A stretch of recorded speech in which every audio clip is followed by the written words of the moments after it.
tous, mesdames, bonsoir, messieurs, bonsoir. Bienvenue à cette édition de Bonsoir sur Info Télévision. C'est une journée assez particulière à Yaoundé, au quartier au Djad. Et puis ce matin, des populations, hommes et femmes, se sont mobilisés devant cette école pour appeler à la justice et dire non au viol. Pratiquement paralysé cette école. 2 membres du gouvernement sont descendus sur le terrain. Le ministre de l'Éducation de base, le ministre de la Promotion de la Femme et de la Famille, pour essayer de calmer les populations et peut-être trouver une solution. Qui a violé la petite Joyce de ce côté? La question reste posée et elle vient s'ajouter à de nombreuses questions qui sont posées également depuis plusieurs mois au Cameroun. À la suite d'autres cas de viol et d'infanticide enregistrés dans notre pays. Ces populations crient leur ras-le-bol. Quelle est la proposition et la solution du gouvernement? On écoutera dans cette édition le professeur Laurent Serge Etoudingwa, le ministre en charge de l'éducation de base. En même temps qu'on vous proposera des images nombreuses de cette journée assez difficile sur le terrain, au point où le sous-préfet de Yaoundé 4e a dû couler lui-même des larmes face aux cris et aux pleurs de nombreuses femmes qui étaient mobilisées de ce côté-là, appelant à la justice, appelant à la vérité, disant non justement à ces pratiques qui gagnent le Cameroun au fil des années, au fil des mois, des semaines, des jours. On enregistre des cas comme cela. Accueillons nos invités et très rapidement le révérend Emmanuel Mpako. Bonsoir et bienvenue. Bonsoir Jean-Jacques, bonsoir à mes co-panélistes, bonsoir aux millions de téléspectateurs d'Info TV qui nous suivent de par le monde. C'est le cœur effectivement un peu lourd que nous venons à cette rencontre ce soir pour parler justement du sujet que tu viens de présenter et d'autres qui concernent notre nation. C'est quand même triste de continuer à vivre ce genre d'événements dans notre pays. Nous allons pouvoir apporter, nous l'espérons également, des paroles d'adoucissement et d'apaisement pour que, en fait, la population dont nous faisons partie puisse attendre que le verdict final soit donné. Nous appelons justement à la justice, nous appelons justement aux interpellations, aux enquêtes et autres. Il ne faudrait pas que ce soit une fois de plus une enquête nouvelle qui s'ouvre et qui ne se ferme jamais, et qui s'ouvre et dont on ne connaît pas la suite. La petite enfance est-elle en danger au Cameroun finalement, pasteur? Oui, pas seulement la petite enfance. Il y a lieu de s'interroger sur la société camerounaise tout entière. Parce que des scènes de ce genre qui se multiplient, nous avons vu rien qu'au cours de la semaine ou des 2 semaines passées, pour ne pas dire du mois, beaucoup de scènes de ce genre. Je voyais encore tout récemment sur les réseaux sociaux, cet enfant qui a pratiquement été étranglé par sa maman avec une corde et autres, et que la population a sauvé de la mort. Il y a beaucoup de faits de ce genre, un parent qui encule, pour le dire ainsi, son fils, son propre fils, qui le prend par la voie anale et autres. Autant de choses. On se demande bien qu'est-ce qui ne va pas dans notre société. Pourquoi est-ce que nous vivons cette déperdition, cette dépravation des mœurs à outrance? Et qu'est-ce qu'il y a lieu de faire, effectivement? Il y a beaucoup d'interrogations, mais il y a surtout un appel à l'action. Un appel à l'action parce qu'on ne peut pas continuer à vivre cela. Il y a des personnes qui ont reçu le mandat du peuple et des élus du peuple qui les ont donné également le mandat par la nomination de pouvoir permettre à ce que les citoyens que nous sommes puissions vivre dans notre pays en sécurité. Il faut bien que ceux-là qui ont cette responsabilité de veiller sur notre sécurité puissent effectivement jouer pleinement leur rôle pour que, en fait, on puisse commencer à mettre un terme à ce genre d'attitude, à ce genre de comportement. Vous nous direz dans ce programme justement comment faire pour mettre fin à tout cela. Marie-Jeanne Abega, femme politique, militante engagée de l'UNDP, l'Union nationale pour la démocratie et le progrès. Bonsoir et bienvenue. Bonsoir Jean-Jacques. Merci encore une fois de plus de m'avoir permis de partager ce prestigieux plateau avec vous. Je dis bonsoir au top management. Je pense au PDG, M. Mveng, qui ne cesse de bâtir l'image de certains d'entre nous à travers ce plateau de Info TV. Est-ce qu'on dira que le Cameroun est maudit finalement, ou le diable a pris possession du Cameroun, ce diable convoqué par certains hommes, même de l'Église? Personnellement, je me pose la question de savoir si le Cameroun est devenu une usine à monstres. Parce que de plus en plus, il y a des scénarios qui laissent la population pantoise. Et on ne sait pas comment on pourrait justifier cela parce que quand vous évoquez la question des hommes de Dieu, autrefois on pensait que à l'Église la solution c'est le refuge ou alors c'est l'exemple type de la bonne moralité. Mais de plus en plus, je crois que l'usine à monstres qu'est devenue la société n'est pas une personne parce que les mœurs sont vraiment dépravées et on ne sait pas. Je pense qu'avec la détermination des membres du gouvernement, selon les prescriptions de la vision du chef de l'État, beaucoup de choses pourraient changer. Et si on parle d'usine, ça veut dire qu'il y a un produit, il y a une production et certainement un marché. Oui, parce que si cela ne passait pas sur le marché, ça ne devait pas être récurrent. On trouve des viols, on trouve des assassinats, des agressions de tout genre. La violence, non seulement elle est verbale, mais elle est physique. Et puis, parfois, ça ressemble à des règlements de compte, comme le cas de bébé Matisse, que nous avons vécu tous en Guaïkélé. Parfois, c'est les voisins ou alors des membres de famille qui sont très discrets et très proches des enfants, toujours en train d'offrir des petits cadeaux pour se familiariser avec l'enfant et parfois même pour intimider les enfants pour qu'ils ne disent pas, ils ne dévoilent pas la vérité.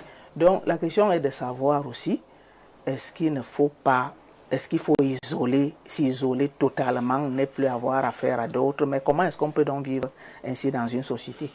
Si l'école qui est censée éduquer les enfants devient un milieu très dangereux, je voyais encore aujourd'hui la photo d'un enseignant se balader sur les réseaux sociaux. Un répétiteur. Oui, disant les répétiteurs, les enseignants dans les salles de classe qui pensent que les petites filles de 10 ans, 14, 15 ans, elles sont déjà des femmes pour eux. Parfois, ça commence par la mise en confiance. C'est toi qui portes les affaires du maître, c'est toi qui fais le ménage dans le bureau du maître, ou alors tu iras aider la femme du maître parce qu'il aura peut-être réunion les étrangers. Donc cette familiarité-là, elle endort parfois les parents qui pensent que c'est parce que leur enfant est trop intelligent qu'il a gagné l'estime de l'enseignant. Or, lui, il a d'autres... Il gagne seulement entre de la pâtée. Tout simplement. Marie-Jeanne, merci d'être là. Sa Majesté Patrick Ondondo, bonsoir et bienvenue. Bonsoir, Monsieur Jean-Jacques Zé. Bonsoir aux copanélistes. Bonsoir aux fidèles téléspectateurs. Je suis effectivement ici j'ai également le cœur très lourd. Je voudrais profiter, n'est-ce pas, pour dénoncer ces actes de corruption de la jeunesse, ces actes de torture, parce que ça s'assimile à des actes de torture. C'est des actes de brigandage, c'est des actes de vampirisme que certains, n'est-ce pas, ont l'habitude de faire. Et vous voyez que je suivais, il y a de cela quelques temps avant de venir, une chaîne concurrente à la vôtre, mais étrangère, à France 24, et où il y a également le même problème qui se posait. Actuellement, ils sont en train de passer de juger un professeur de sport, de PES. Ça ne veut pas dire que ce sont les professeurs de qui font ça.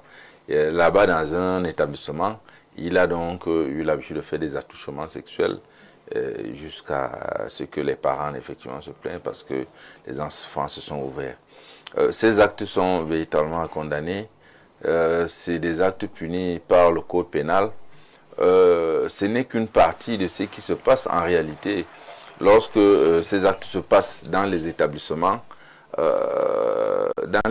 quelconques, parce que ce n'est pas tous les établissements qui font ça, parce qu'il y a des responsables d'établissements qui sont extrêmement vigilants, mais comme dans le cas d'espèce, c'est quelque chose véritablement d'ignoble. Il faut dire que ce qui se passe dans les établissements, c'est rien comparé à ce qui se passe dans les familles. C'est la raison pour laquelle il faut, n'est-ce pas, appeler l'attention des parents que ce qui se passe dans les familles, dans vos familles, doivent être dénoncés. Parce que là-bas, c'est pire, parce que là-bas, il y a la loi de l'omerta. Ça dit que les enfants sont violés, maltraités. Les enfants sont véritablement violés. Mais, parce que c'est la famille, les gens, n'est-ce pas, n'en parlent pas. Le secret africain. Exactement. Ça reste là, secret de famille. Oui, voilà. oui. Les 80% des tortures, des viols que les enfants subissent, ça se passe dans les familles. Avant même, n'est-ce pas, d'aller dans les établissements, comme ça se déporte déjà dans les établissements. Mais de manière générale, il faut condamner ce genre de choses. Tout le monde le condamne. On va peut-être dans l'émission Majesté essayer de comprendre comment on en est arrivé là et quelles peuvent être les solutions. Vous avez regardé la grosse mobilisation devant l'école olympique Glory du côté d'Oja. Les autres invités vont nous retrouver. Ils sont en train de se battre avec la pluie. On leur souhaite beaucoup de courage pour nous retrouver sur ce plateau. Romaric Noifelu est déjà installé. Il est dans les kiosques depuis le matin. Bonsoir Romaric. Bonsoir Jean-Jacques Zé. Bonsoir également à l'ensemble du panel constitué cet après-midi dans le cadre de ces prestigieux programmes Le Grand Soir. Vous me permettrez certainement d'adresser un bonsoir plus particulier à Madame Jeanne-Marie Abega, avec qui j'ai eu le grand bonheur, l'honneur et le plaisir de partager, n'est-ce pas, des connaissances en matière de communication politique à la récente présidentielle 2025. Je suis très content de la retrouver sur ce plateau. C'était une belle expérience en tout cas, couvrir une campagne électorale, accompagner des candidats, des équipes de campagne sur le terrain. Pour le journaliste, c'est un moment particulier. Les gens ne le savent pas, peut-être parce que certains ne vont pas à la couverture, confondent leur rôle pratiquement à des communications, à des soutiens de partis politiques ou de candidats. Mais on peut être dans une équipe de campagne d'un candidat sans être le soutien de ce candidat et rendre compte des activités de campagne électorale de ce candidat-là. Je crois que c'est la beauté de ce métier, vivre cela à l'intérieur comme à l'extérieur du pays pour un journaliste, c'est important, et d'avoir rencontré des grosses expériences en matière de communication comme Marie-Jeanne Abega. Je vous envie en ce moment-là. Mais allons-y, dans les kiosques. Dans les kiosques, nous sommes du côté d'Union et Foumou, le département d'Union et Foumou, Jean-Jacques Zé cet après-midi, avec le complexe commercial, la gare routière, avec le génie militaire, effectivement, qui a livré une infrastructure assez historique du côté d'Akonolinga. C'est la grande une choisie par le quotidien Info Matin de Dieudonné 20 dans sa parution de ce jour. C'était en présence du ministre délégué à la présidence chargé de la Défense, Joseph Betty Assomon, et du vice-président du Sénat, Robert Kilul, au Mindevel, Georges Elanga Obam, qui a donc ce 26 mai, dans le chef-lieu du département d'Union et Foumou, inauguré le pôle économique moderne dont les travaux ont été financés par le FECOM. De l'autre côté, la météo, le tri-hebdomadaire, revient sur une actualité plus particulière. Le téléphone non dédouané, pas de blocage pour les appareils connectés avant le 1er avril 2026. C'est la quintessence de l'information traitée par la rédaction centrale de ce journal en kiosque ce jour. C'est donc en tout cas le message de la Direction générale des douanes ce 25 mai, après la réunion de cadrage présidée 2 jours avant par Edwin Fongot Nouvaga, en présence justement des opérateurs et même du régulateur des télécoms. Une décision assez importante qui interroge la quiétude de plusieurs acteurs de la société civile, à retrouver en grande une du tri-hebdomadaire de la météo des Dieudonné 20 dans sa parution de ce jour. L'économie également s'intéresse à cette actualité avec le blocage de 700 000 téléphones, appel manqué donc de l'État. L'actualité est traitée en page 3 et 4 de Cameroun actuel dans sa parution de ce matin. Le quotidien gouvernemental de Marie-Claire Nana revient sur la révision des listes électorales avec l'effet du digital qui est attendu, l'enthousiasme suscité auprès de l'opinion par la campagne de sensibilisation digitale lancée par Elections Cameroun. C'est directement traduit par les inscriptions conséquentes sur les listes électorales. Pourquoi ça reste donc timide? Une interrogation en tout cas. Et puis le quotidien gouvernemental nous invite à lire le focus qui est à retrouver en page 9 jusqu'à 11 de ce journal dans sa parution donc de ce jour. Et puis le jour d'Aman Mana nous présente ici le business, pouvoir discret, fortune durable. Il est question ici de cette enquête sur les Libanais qui résident ici au Cameroun, une enquête brillamment menée par la rédaction centrale de ce journal. Guiba Igatama, à travers l'œil du Sahel, nous conduit donc tout droit du côté de la Damaoua, région sous pression. C'est la grande une choisie en tout cas par ce journal, faisant allusion ici à la sécurité alimentaire qui prévaut dans cette partie du Cameroun. Et lorsqu'on parle en tout cas de cet ensemble d'actualités, Jean-Jacques Jean revient avec Un autre journal en kiosque dans ce matin. En tout cas, l'actualité était traitée par vous dans le cadre de ces viols présumés. L'onde de choc, c'est le titre choisi par Georges Alain Boyomo, une fillette de près de 3 ans, élève d'une école à Yaoundé, aurait été victime d'une agression le 25 mai dernier. L'affaire suscite donc une vague de réactions indignées. Les parents et les responsables de l'établissement scolaire qui sont donc à couteau tiré. Actualité épousé par le journal étudiant qui revient sur le présumé viol d'une mineure. On touche le fond, c'est la grande une de ce journal paru en kiosque ce jour. La Tonarte nous conduit vers une autre actualité, celle relative à la Camp Water. Le directeur général de cette institution qui a donc livré un morceau choisi dans ses colonnes ce jour, qui invite donc tous ceux qui hésitent encore à abandonner leurs doutes et à prendre un abonnement à l'eau potable de la Camp Water, les kits de branchement et les compteurs qui sont disponibles. De plus, cette eau est tout ce point où la fraude est une souffrance inutile que certains s'imposent. Halte donc à la fraude, retour à la régularité. J'ai prescrit la plus grande célérité et même la meilleure des courtoisies au personnel de la Camp Water. C'est une révélation faite par le docteur Blaise Moussa, le directeur général de la Camp Water, dans ce journal. La tornade dans sa parution toujours. Carole Tamba, le drapeau, qui revient avec la fin des coupures d'électricité et annonce 50 000 foyers bientôt connectés au prépayé. La page 6 dont en dit long sur cette question cet après-midi. La nouvelle électricité nous conduit du côté du port autonome de Douala avec une trajectoire de croissance assez exceptionnelle. C'est la grande une choisie donc par ce journal ce matin, alors que le paysage portuaire sous-régional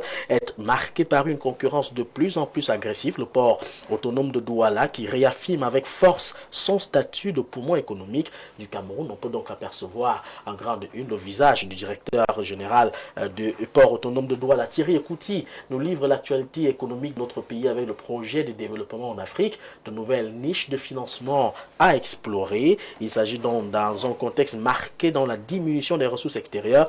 La Banque africaine de développement qui a présenté au cours de ses assemblées annuelles qui se tiennent actuellement au Congo-Brazzaville des voies pouvant permettre donc de générer des fonds, mais encore négligés sur les continents. L'évocation est à retrouver en page 3 du journal Économie dans sa parution de ce jour. Le réveil des faits revient sur cette actualité qui interroge encore l'inquiétude de plus d'un. Le vice-président, un accouchement très difficile. L'annonce avait fait grand bruit, on se souvient. La création d'un poste de vice-président au Cameroun présenté en grande pompe avait suscité chez beaucoup l'idée d'un nouveau souffle dans la gouvernance du pays. Mais plusieurs semaines après, l'accouchement reste très difficile. L'actualité traitée par la rédaction centrale de ce journal. Et pour sortir justement de cette 4e livraison de la revue de presse sur le Grand Soir Jean-Jacques, on le fait avec le tri-hebdomadaire bilingue La Tribune de Franck Duclerc-Billet qui nous renseigne sur le compte minier 2023, véritable levier de croissance pour le Cameroun, ou alors énième texte de promesses, interrogations qui trouvent certainement réponse dans les colonnes de ce journal ce jour. Merci Romaric pour ce tour dans les kiosques. Je ne sais pas si nos invités ont noté un ou deux titres qui ont retenu leur attention, on en parlera. Je voudrais qu'on revienne d'abord très rapidement sur la grande une de Mutation qui parle de cette onde de choc concernant justement le viol de la petite Joyce du côté de Oja. Les enquêtes sont ouvertes jusqu'à présent. Ce qui est remarquable, il faut saluer Mutation pour cela, d'avoir choisi de flouter le visage de l'enfant, parce qu'on s'est rendu compte que c'est la faute que tout le monde a finalement commise, de dévoiler le visage d'une mineure. Ce n'est pas autorisé, ça ne se fait pas, parce qu'à la longue, on va la violer une deuxième fois. Toute sa vie, elle sera marquée. Vous imaginez comment on est grossier au Cameroun. Quand elle aura 10, 12 ans, quelqu'un va lui rappeler elle ne sera plus victime en ce moment-là par nos mauvaises habitudes. Il faut commencer par le faire tel qu'on présente son visage à gauche et à droite, les visages des mineurs concernés par des affaires comme celle-là. On les viole, on les voile. Oui, effectivement, nous avons aussi eu à déplorer cela par les professionnels de la communication qui se sont laissés aller par l'émotion et non pas penser à préserver, n'est-ce pas, l'avenir de cet enfant qui est ainsi meurtri très tôt. Nous comptons effectivement sur les soins médicaux qui vont lui être donnés pour pouvoir réparer déjà les dégâts qu'elle a connus si tôt, à un âge si jeune. Mais elle va devoir grandir et dans la société, il va falloir qu'elle se fasse également un chemin, qu'elle se fasse une place. Alors, commencer déjà à l'exposer comme ça très tôt et ne pas passer à son avenir, ça a été une faute, on va dire, professionnelle pour des professionnels de la communication qui se sont laissés à l'émotion et qui ont essayé d'exposer l'enfant. Nous souhaitons effectivement que dans la suite du traitement de cette information ou bien de cet événement, que des mesures soient prises pour ne diffuser que ce qui est nécessaire. Parce qu'effectivement, tout n'est pas bon à diffuser non plus. D'accord. Marie-Jeanne a noté quel titre dans la presse? Je sais que vous m'attendez sur un sujet politique. Lequel? Le vice-président, l'accouchement difficile. De l'accouchement difficile, c'est un sujet qui captive tous les Camerounais et même l'opinion internationale. Mais moi, je ne pense pas que ça devrait effacer la vraie problématique, donc le vrai sujet qu'attendent les Camerounais et l'opinion internationale, à savoir la formation d'un nouveau gouvernement. Donc, cette affaire de vice-président a semblé balayer, a même effacé ou même étouffé de tout ce que les Camerounais ont attendu depuis l'annonce des résultats de l'élection du 12 octobre 2025. Donc, c'est d'autant plus ça fait remarquer que chaque fois qu'il y a un nouvel événement, ce nouvel événement a tendance à effacer ce qui a longtemps captivé ou alors ce qui peut entraîner peut-être... Il y a une certaine lassitude aussi. On a tellement évoqué le gouvernement, il n'est pas arrivé. On nous a proposé le vice-président, il n'arrive pas. Certains sont esclaves de leur barbe aujourd'hui à force d'attendre. On a fait la promesse aux femmes et aux jeunes. Donc, tout ça, c'est toujours de l'accouchement difficile, ce n'est pas seulement la vice-présidence. Donc, maintenant, pour revenir sur ce que développait mon révérend, je veux dire que sur la question de la protection de l'enfant, le Cameroun a ratifié des conventions, notamment la convention relative à la protection de l'enfant, la CDE. Et le Cameroun a ratifié aussi le protocole de Maputo. Ces deux documents sont au-dessus des lois d'un pays. Donc, c'est sur la base des textes de ces deux documents que le MINAS et le MINPROF, donc le ministère des Affaires sociales et le ministère de la promotion de la femme et de la famille, tirent les textes qui régissent ces administrations. Donc, il y a un ministère qui parle de la protection de l'enfance. Il y a un ministère qui parle de la protection de la famille. Donc, tout cela, toutes ces administrations sectorielles sont concernées. Vous avez vu aujourd'hui, le ministre de l'Éducation de base n'est pas resté indifférent. Il s'est rendu sur les lieux, il a pris la parole parce que ça concerne l'éducation aussi. Et nous semblons balayer de la main la question de l'éducation civique. Si la question de l'éducation civique continue de se faire dans les colloques, au palais des congrès, ou alors devant les caméras pour parler de l'éducation civique, mais il y a un problème qu'il faut curer à partir de la racine. Et le malaise est très très perceptible et il est très très profond. Donc il faut revoir les fondamentaux de l'éducation civique. Il faut revoir les fondamentaux de tout ce qu'on a balayé, toutes ces leçons qu'on a balayées du revers de la main dans les salles de classe. On semble penser que l'éducation civique, comme les premières leçons de la matinée, on pense que ça n'a pas de valeur. Alors, il faut éduquer à partir du bas âge. C'est les enseignements de la matinée parce que tout commence par là. Et comme c'est les enseignements de la matinée, donc, les programmes scolaires prévoient que c'est la première leçon de la matinée, mais l'enseignant qui doit dispenser cette leçon arrive à quelle heure? Quand cette heure est passée, et l'opinion semble penser que c'est une petite leçon.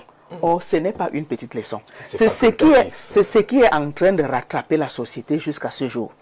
On dit, un adage populaire dit « Nul n'est censé ignorer la loi ». Si personne n'est censé ignorer la loi, les gens devraient avoir peur de commettre certains actes. Mais ils font cela sachant que la loi, c'est la loi et la loi est même dure. Mais qu'est-ce qu'on en fait donc, puisque par moments, ces violeurs, lorsqu'ils se sont comportés ainsi, après quelques instants, lorsque l'affaire s'est calmée, on les revoit tranquillement et ils sont même réintégrés dans la société. Comme je vous disais, on a échangé ce matin, je vous disais que dans les sociétés, les entreprises, cette question semble être banale, la question de l'identification de qui travaille avec vous et le contrat du travail. Bon, cet établissement, même code de conduite. Oui, j'ai parlé du code de conduite. Oui. Si dans les entreprises, les groupes scolaires, il y avait un code de conduite que l'employé signe avant d'être engagé et que cet employé, par son contrat, est lié à l'établissement. Parce que dans la plupart des cas, ces enseignants des écoles vous diront, les promoteurs des groupes scolaires vous diront qu'ils n'ont pas de contrat avec l'individu qui a commis le forfait.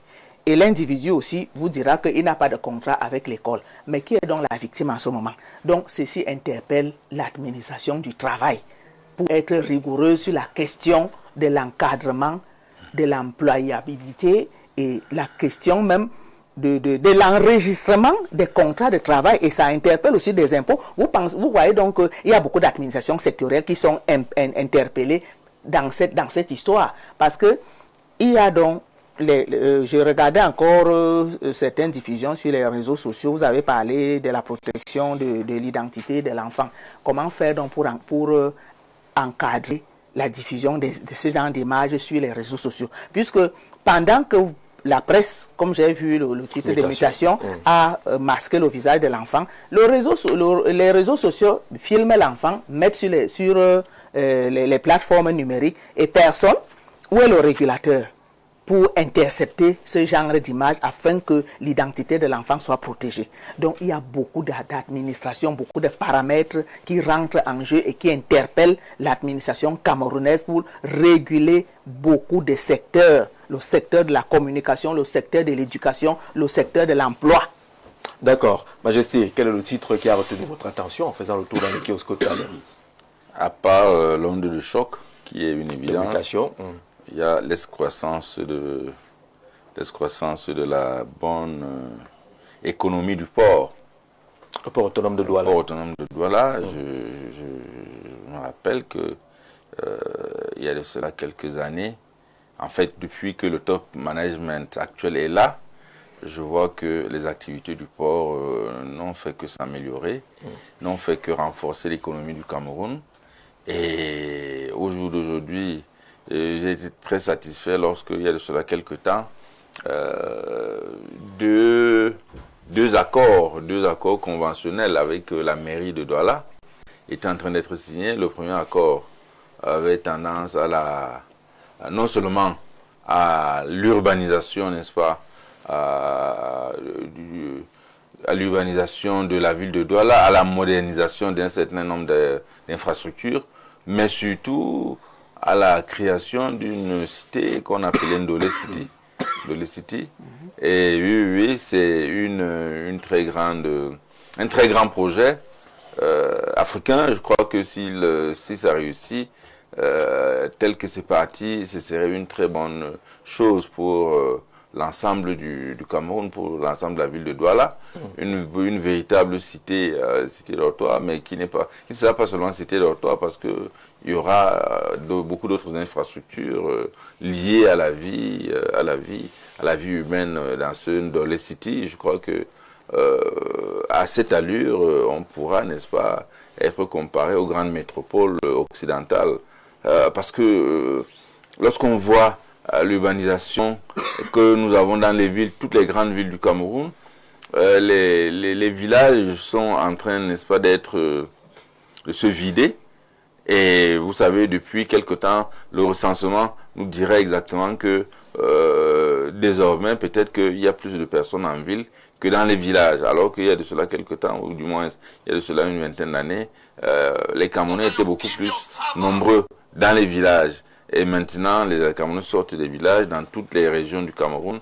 Il y a des grandes villes et toutes ces grandes villes sont véritablement attaquées, sont conquise par le peuple qui sort du village. Donc là, à cette allure, d'ici 20 ans, j'ai peur que dans l'arrière-pays, il y aura plus rien. Mais il faudrait que les pouvoirs publics aient tendance et sachent qu'il faut faire vivre l'arrière-pays pour nous qui y sommes. L'urbanisation devrait plutôt nous retrouver, n'est-ce pas, là-bas dans les villages. Les infrastructures devraient être créées pour que au village également on vive bien, pas seulement en ville. Donc ça fait partie des problèmes liés aux villes africaines et donc à la marche du monde. Donc d'ici quelques temps, ce sera extrêmement difficile. Mais je crois que ce bon projet va sans doute aider les populations de Douala, de Dédéa, de Yaoundé, qui vont avoir une cité nouvelle où les infrastructures sont véritablement viables et loin, n'est-ce pas, de l'habitat spontané, des zones non constructibles, de tout ce que nous pouvons imaginer, qui engendre, lorsque vous voyez, depuis quelque temps, il y a les pluies, à Douala, les caniveaux qui ne sont pas curés, font que il y a des gens qui souffraient, il y a de cela quelques jours, à Yaoundé, mais bon, le phénomène est moins saisissant à Yaoundé, mais beaucoup plus, n'est-ce pas, dans une ville comme Douala, comme ça, où il y a beaucoup de personnes, il y a l'habitat spontané, et ce n'est toujours pas beau. C'est ça qui peut engendrer, n'est-ce pas, beaucoup de choléra, beaucoup d'autres maladies, lorsqu'il pleut, tout est envahi, il n'y a pas moyen où mettre le pied dans des zones marécageuses où les gens ont l'habitude d'aller vivre là-bas. Je crois qu'il y a vraiment beaucoup à faire, il faut beaucoup travailler pour éviter ce genre de choses. Le travail, donc on salue les promoteurs de Dolay City, justement. Il y a un communiqué mal interprété de la Banque des États de l'Afrique centrale qui a été rendu public, où on disait que la BRS ne se reconnaissait pas. Les promoteurs de Dolay City ont commis un droit de réponse ce matin, adressé à plusieurs médias qui ont relayé justement ce sens de l'information. Le projet se poursuit bel et bien sur le terrain et nous on suivra de près l'évolution de ce projet de Dolay City du côté de Douala. Pasteur Alex Bock, bonsoir. Bonsoir Jean-Jacques, bonsoir à tous les copanélistes, bonsoir à tous les auditeurs et les téléspectateurs de InfoTV.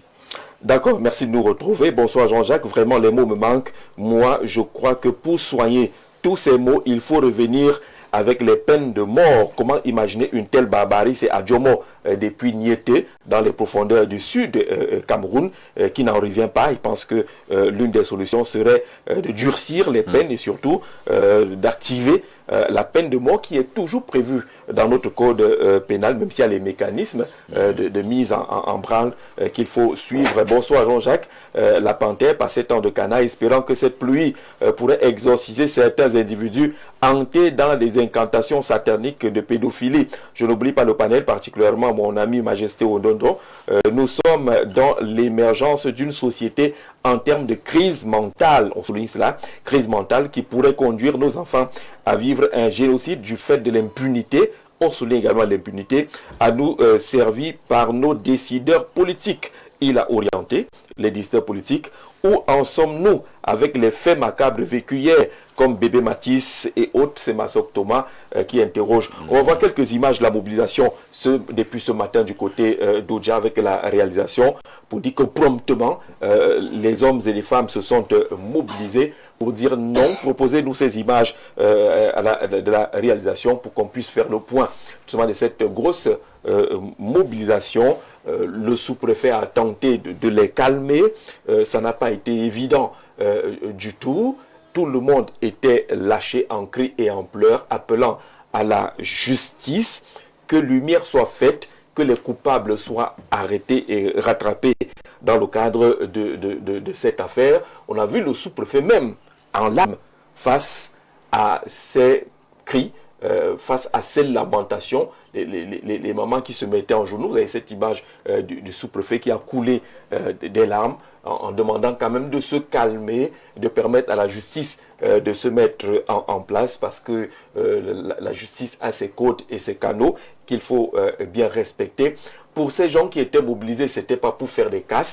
On a entendu dire que notre souci, c'est de voir au moins les vidéos, de rencontrer les responsables de cet établissement, qu'on nous dise ce qui s'est passé. Et les membres du gouvernement sont descendus sur le terrain. Là, on a l'arrivée du ministre de l'Éducation de base, le professeur Laurent-Serge Etoundi Ngwa. Sur place, il y a eu une réunion de crise rassemblant plusieurs acteurs. On va écouter le ministre au sorti de cette réunion.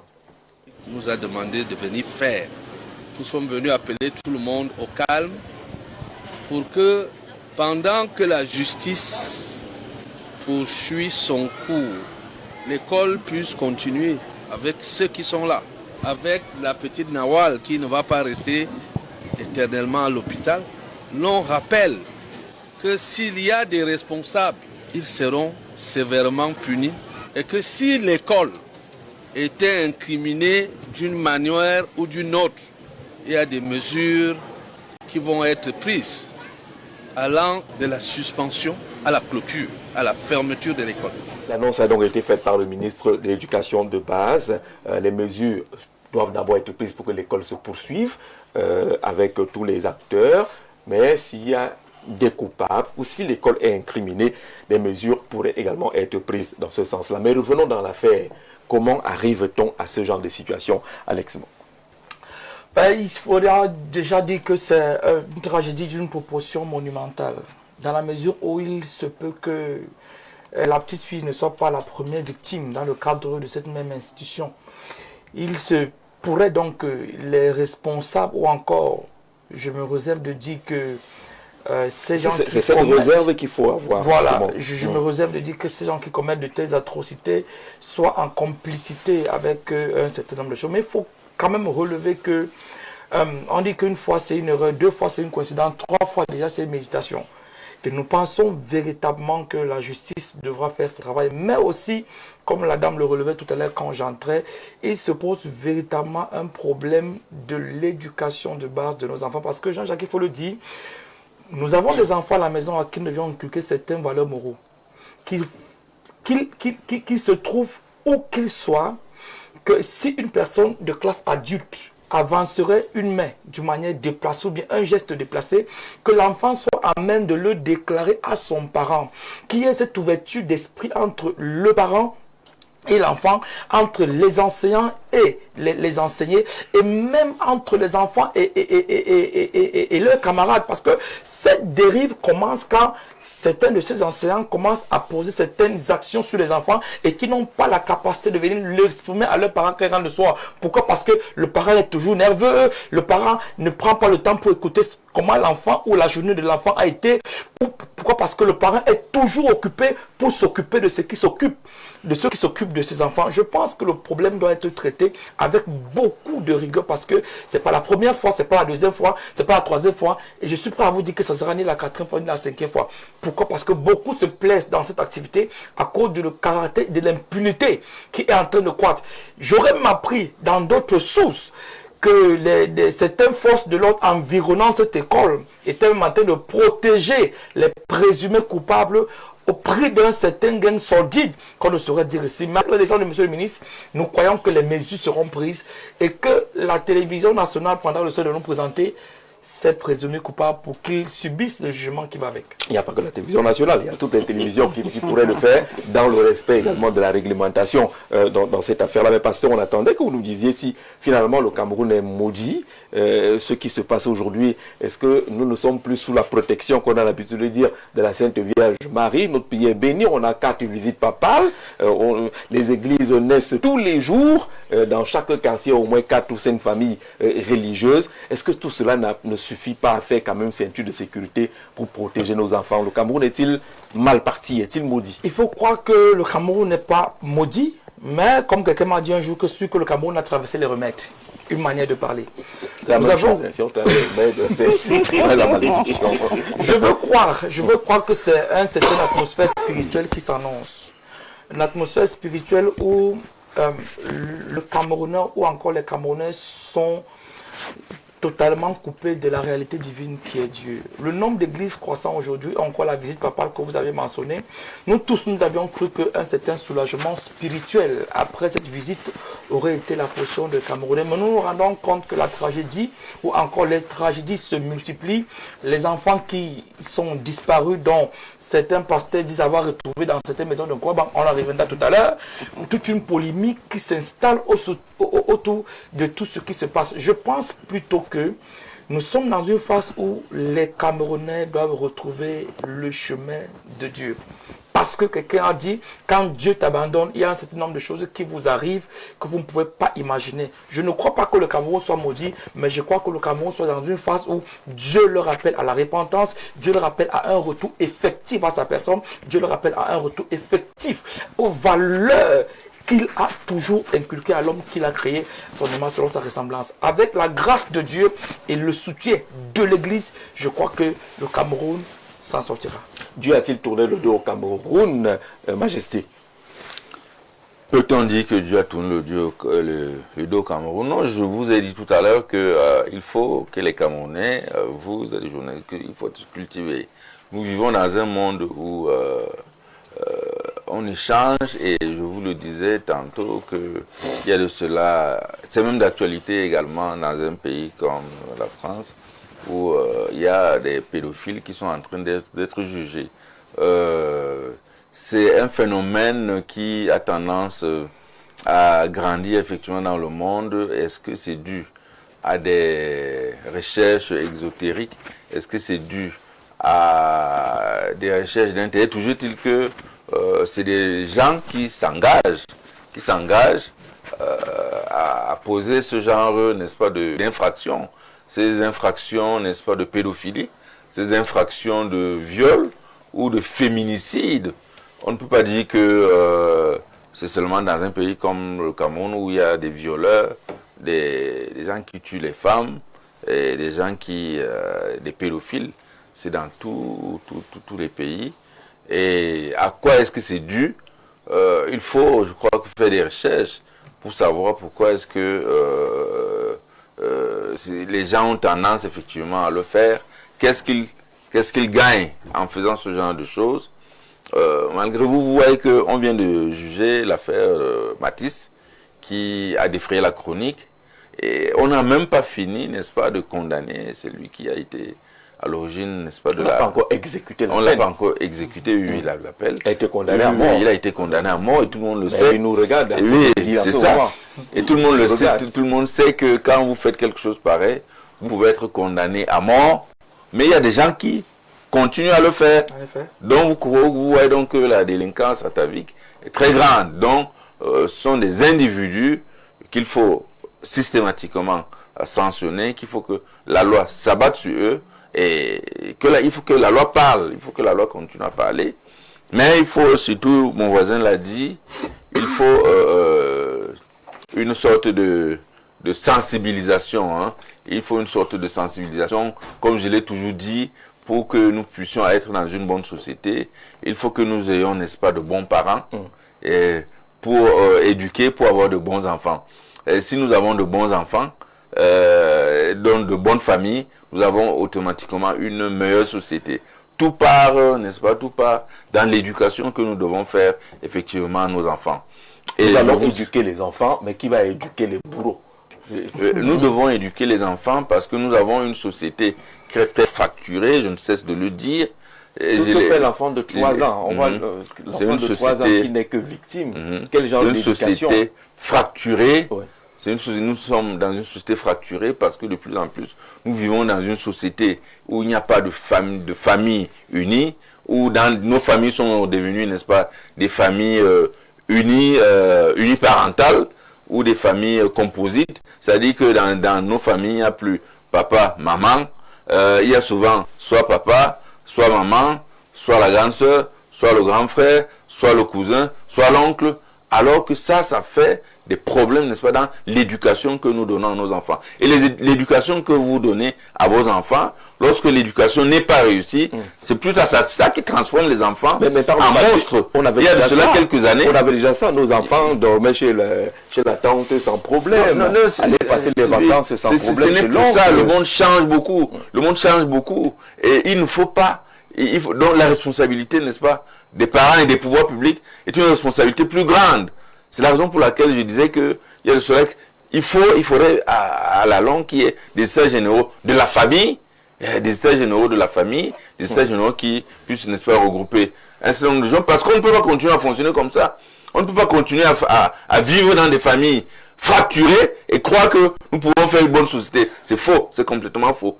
D'accord. Au Nigeria, on le dit quoi? Bonsoir depuis Abuja. Cet acte de viol doit être non seulement condamné, mais aussi réprimandé avec la dernière énergie. Les coupables devront être punis, si possible pendus. La justice devrait utiliser ces cas pour envoyer un message à ces pédophiles. Nos enfants ne sont plus en sécurité. C'est Vom, bienvenue Aurélien, depuis Abuja, au Nigeria. Faites les messages, n'appelez pas. On comprend que le sujet vous préoccupe tous. Bonsoir à tout le panel. Les choses du Cameroun sont toujours comme ça. Les enquêtes sont ouvertes, mais on ne connaît jamais le rendu de celle-ci. Voyez-vous, je disais, l'école qui jadis était le lieu de protection des valeurs humaines, mais depuis un certain moment, certains enseignants sont devenus des bourreaux de nos enfants. C'est la conséquence des personnes qui se trouvent dans le milieu éducatif par infraction. On dit communément errare humanum est. Errare humanum est, l'erreur humaine. L'erreur humaine. Perseverare diabolicum. Diabolicum. La persévérance dans l'erreur diabolique. Persévérare, voilà. L'erreur est humaine, mais lorsqu'elle persévère, elle devient diabolique. Tout à fait. Cet enseignant doit être châtié. On ne sait pas encore si c'est l'enseignant. On met cela entre guillemets avec la dernière énergie. Quel plaisir à aller avec un enfant de 3 ans si ce n'est la secte et les pratiques diaboliques. Voilà. C'est un téléspectateur du Grand Soir depuis Nkozoa et nous accueillons Dr Zemedan Ornella qui est enseignante. Bonsoir et bienvenue. Bonsoir Jean-Jacques C. Merci pour l'invitation. Je tiens d'abord à m'excuser pour mon grand retard. C'était dû aux intempéries. Vraiment, vous savez qu'à chaque fois que vous me donnez l'opportunité d'être sur votre tableau, sur votre plateau, c'est toujours un plaisir renouvelé.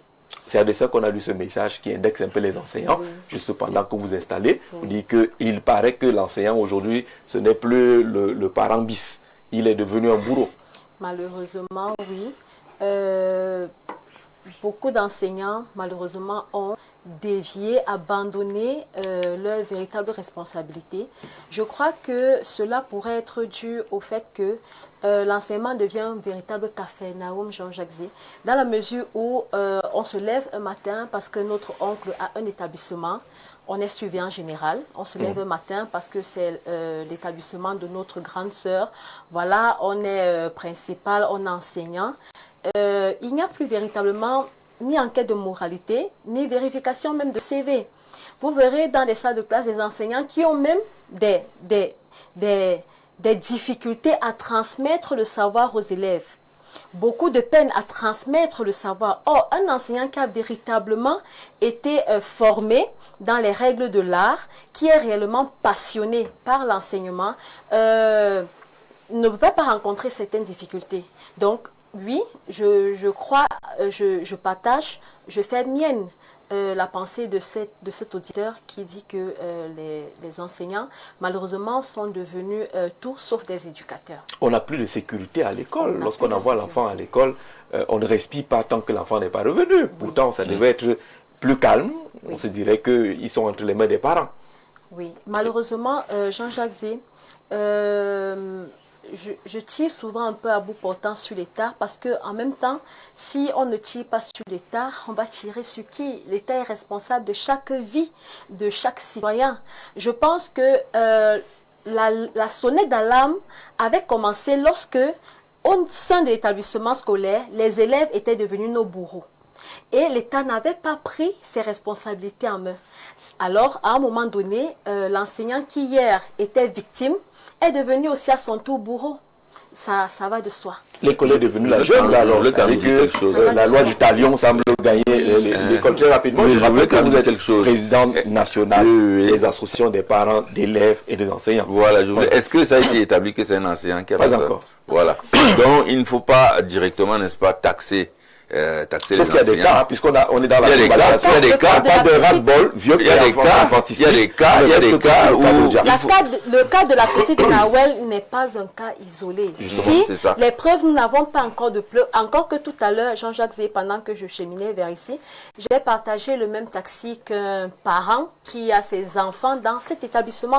Et il parlait avec beaucoup de certitude. Il vantait l'établissement et il en disait de bonnes choses. Il disait pourquoi est-ce que ça commencerait aujourd'hui alors que mon enfant est dans cet établissement depuis des années, et de la CIL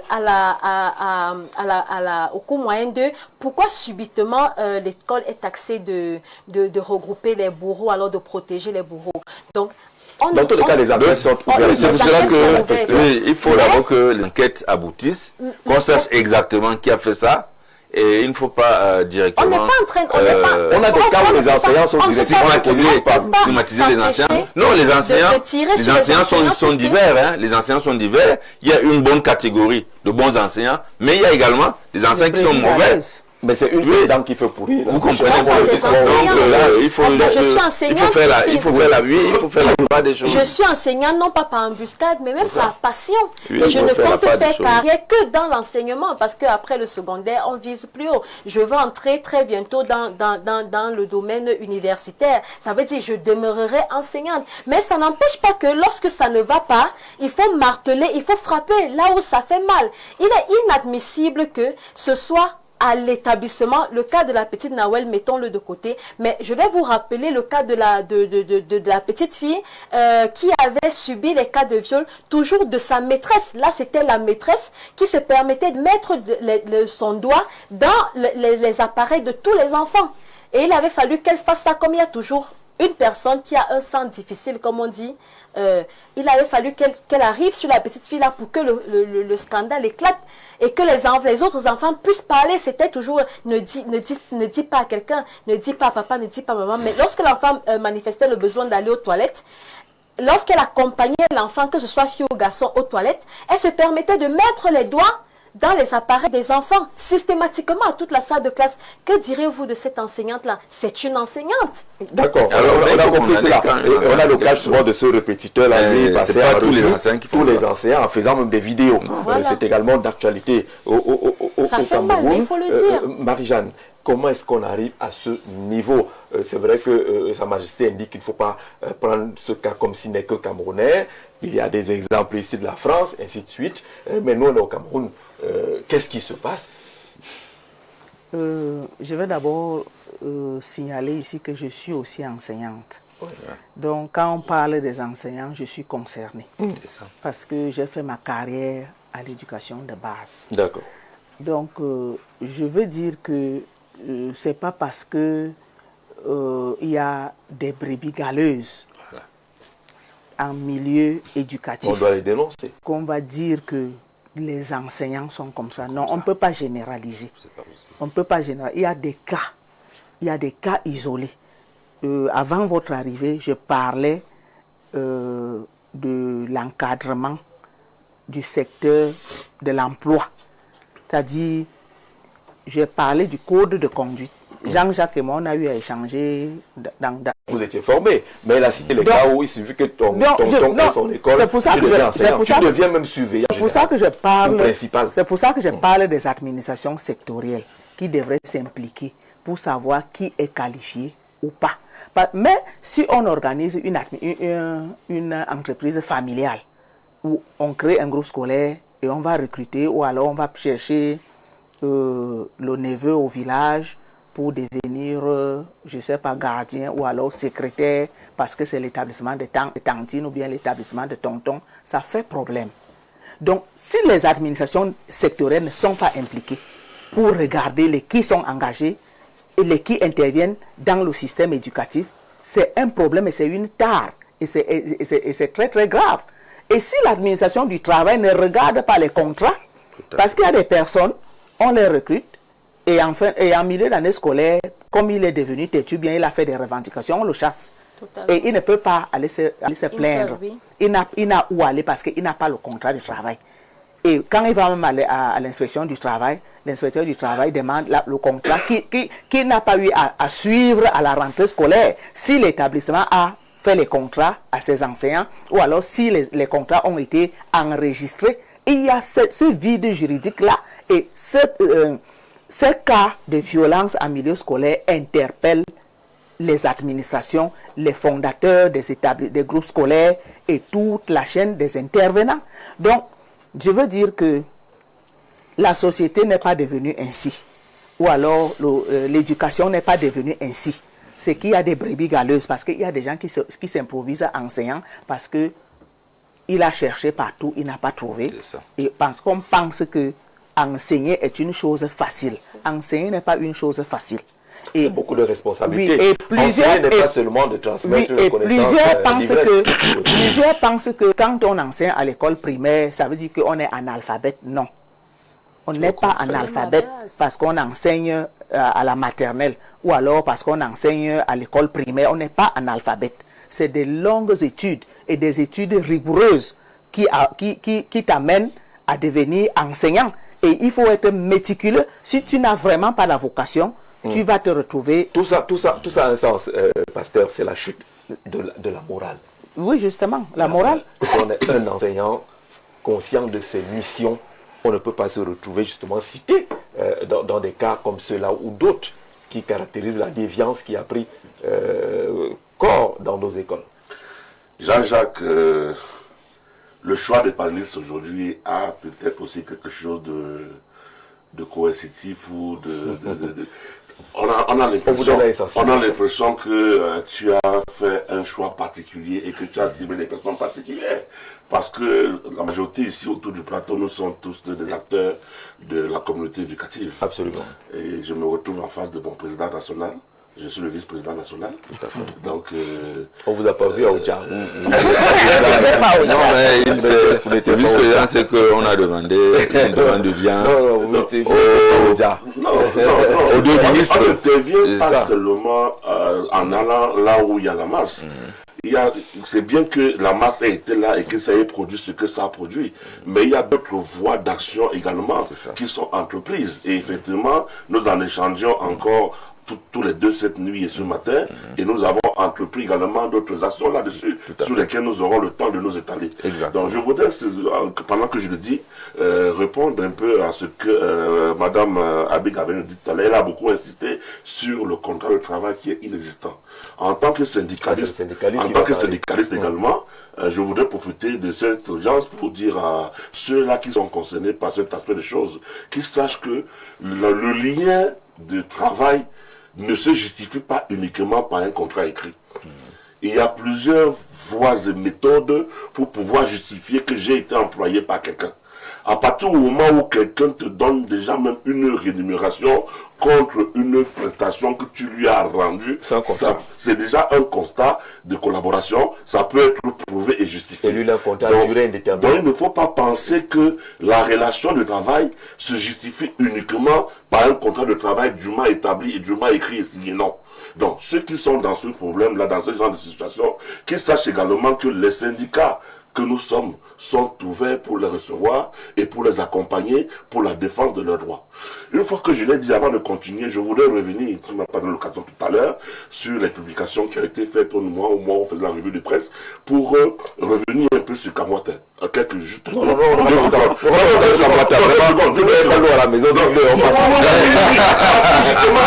directeur général interpelle les gens à venir s'abonner, à venir, alors que les robinets sont vraiment secs. D'accord. Les robinets sont vraiment secs. On a un dossier très important, ça concerne l'enfant.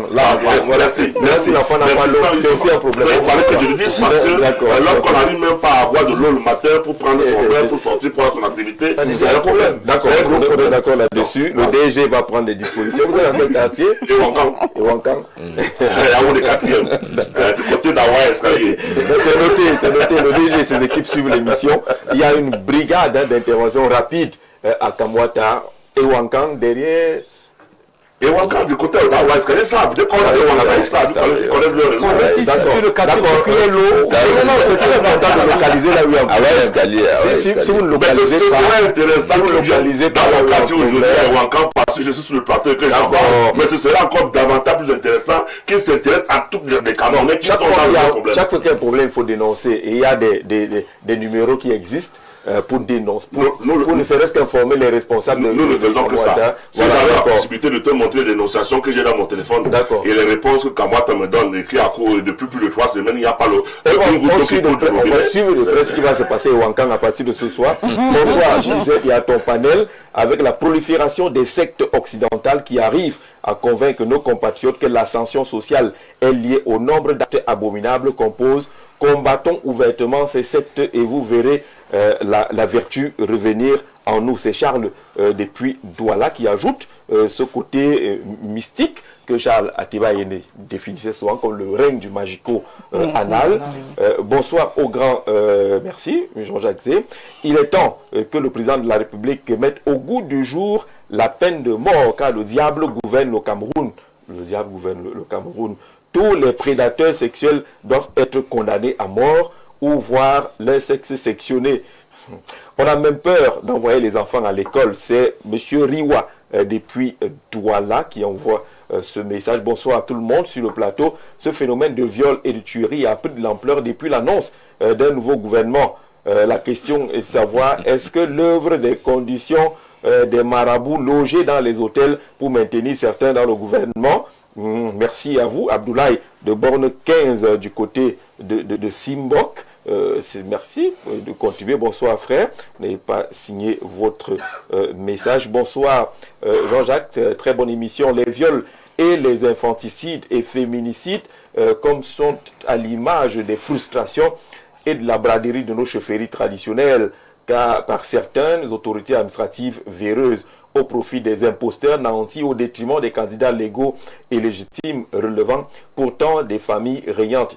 Ceci avec l'onction du Moulinex national. 2 cas flagrants sont pendants dans l'arrondissement de Kiki, dans le département du Mbam et Noubou. Les populations de Niemi 2 et celles de Kokwe sont actuellement divisées, alors que les autorités administratives, vous voyez qui fait passer son message, des séants, préfet de Bafia et sous-préfet de Kiki, se font plein les poches. Voilà, je savais qu'il allait dire cela. De nombreuses requêtes pour l'intervention adressées au MINAT à cet égard sont gardées dans les tiroirs. Bonne émission, que Dieu vous bénisse, Dieu bénisse le Cameroun. Louis-Paul de Yaoundé du côté de Messassi. On parle beaucoup, pasteur, de sectes dans cette affaire, de crimes rituels, des choses louches, des remèdes qu'on aurait traversés pour expliquer entre guillemets ce qui se passe aujourd'hui. Il faut dire que la réalité spirituelle, elle est là. Ces actions ou encore ces exactions sont des transactions spirituelles qui se passent. C'est-à-dire qu'à la veille comme quelqu'un l'a dit dans un message, des nominations, il y a beaucoup de transferts d'esprit qui se passe de cette manière-là. Maintenant, il faut dire que ça, c'est un cas d'école qui se présente. Dans les familles, nous avions ce genre de cas similaires où les oncles violent les enfants, ou les neveux. C'est des phénomènes qui sont croissants. Maintenant, si nous voulons aborder l'aspect spirituel de ça, nous dirons que c'est encore là une manœuvre lâche de l'ennemi dans le but de détruire la société que nous essayons de construire. Mais pour moi, cet ennemi semble devenir très fort, pasteur. Puisque c'est à ça qu'est confrontée la société aujourd'hui, où on nous fait croire qu'il faut appartenir à un secte exotérique pour avoir la croissance ou encore l'ascendance sociale dans notre société. Je pense, Jean-Jacques, que c'est un mauvais narratif. Ce phénomène, oui, ce qui est d'ailleurs que si les sectes-là pouvaient apporter quelque chose dans ce pays, c'est qu'il y a beaucoup de gens qui seraient Bakodangui, des tout-puissants réseaux chrétiens qui y sont jusqu'aujourd'hui. Donc, je pense que nous devons davantage continuer dans la sensibilisation, surtout à montrer aux Camerounais que le diable ne fait réussir personne. Parce que si vous regardez au fond de toutes ces pratiques, il y a des énergies spirituelles qui en sortent, Jean-Jacques. Je parlais encore avec une dame l'autre jour dont le mari avait, ça c'est un cas de confession que je ne mentionnerai pas ici, dont le mari avait violé les garçons à la maison. Oui. Vous avez dit ça, non? Vous voyez que c'est plus grave même. Voilà, le mari avait violé les garçons, pas les filles, hein. Il avait violé ses propres garçons. Paraît-il, le marabout lui a dit que par le sexe anal de ses propres fils, il retirerait des énergies pour pouvoir être positionné dans le ministère où il travaille. Donc il y a un pan spirituel très important à l'intérieur qu'il faut relever ici. Alors quel est le rôle de l'Église dans ce genre de conditions, quand on se retrouve dans les mesures où certaines de nos églises sont d'ailleurs à la base de telles pratiques, voilà, ou encore hébergent de tels criminels, ou encore ceux qui devraient être des porteurs du message de l'évangile sont eux-mêmes acteurs de ce genre d'action. Je pense que l'administration territoriale qui veille sur les exercices sur le plan religieux devrait encore davantage, Jean-Jacques, apaiser le regard sur ce plan, et que ceux qui commettent de telles actions soient sévèrement punis. Pourquoi? Parce que il faut aussi relever que la légèreté dans la punition de tels actes encourage des acteurs à continuer à s'y mêler. Le diable est à l'œuvre, nous ne pouvons pas dire le contraire, mais nous devons comprendre que la lumière doit prendre le contrôle, l'État en faisant son travail, les populations en continuant à sensibiliser et à dénoncer ces personnes. Je crois que nous viendrons à une solution où Dieu en sortira avec eux. Il faut que les gens s'expriment, pasteur, on reste dans le spirituel. Oui. Les crimes de cette nature sont nombreux dans nos familles, dans nos villages. On s'assoit dessus, on les étouffe. C'est vous à l'église qui recevez les mamans qui ne vous disent même pas exactement ce qui se passe. On voile ça par des explications saupoudrées, cosmétiques et autres. Mais il y a des drames dans des familles qui se vivent dans notre pays, qui commencent à prendre la rue. Parce que ce qui apparaît aujourd'hui est la conséquence de ce qui se construit dans le noir. Ah ouais? Oui, et justement, j'aurais bien voulu reprendre un peu, entre guillemets, mon confrère, pour lui dire simplement qu'après avoir déroulé ce qu'il a déroulé, présenté cela, on devrait saisir également cette tribune pour interpeller davantage la société à revenir à l'orthodoxie, à revenir à Dieu. Parce qu'effectivement, tout ce qui se déroule aujourd'hui, si nous regardons également les Écritures, à la lumière des Écritures, nous pouvons dire que la parole de Dieu est en train de s'accomplir. Parce que la parole de Dieu nous a préparés à plusieurs de ce genre d'actions. Il y a même des versets qui nous disent que nous rencontrerons des hommes qui feront l'amour en plein carrefour et en plein jour. Au vu au-dessus de tout le monde. Donc les gens sautaient les folles. Donc, voilà, ce sont des faits qui sont décrits dans la Bible que nous lisons ou que nous utilisons pour prêcher l'évangile.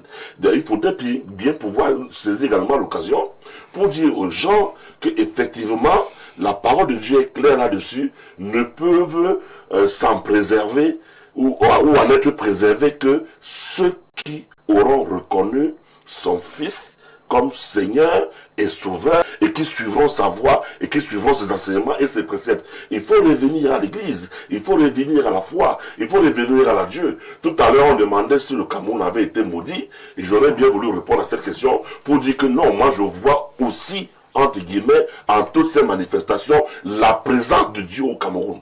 Parce que, également, dans le déroulé de l'évangile que nous proclamons chaque jour, nous savons, le pasteur ne m'en démentira pas, nous savons que lorsque la gloire de Dieu s'apprête à se manifester dans la vie de quelqu'un, les événements qui précèdent la manifestation de la gloire de Dieu sont effectivement des événements néfastes et horribles, contraires à cette manifestation qui arrive pour pouvoir montrer le contraire, détourner, refroidir et créer même le doute. Donc nous voulons aussi croire dans toutes ces manifestations que nous ne proclamons pas, que nous condamnons. Nous voulons aussi croire en tout cela, que Dieu est à l'œuvre, parce que le Cameroun s'est retrouvé ainsi, abandonné, pour ne pas dire perdu, dans des manifestations sataniques à outrance.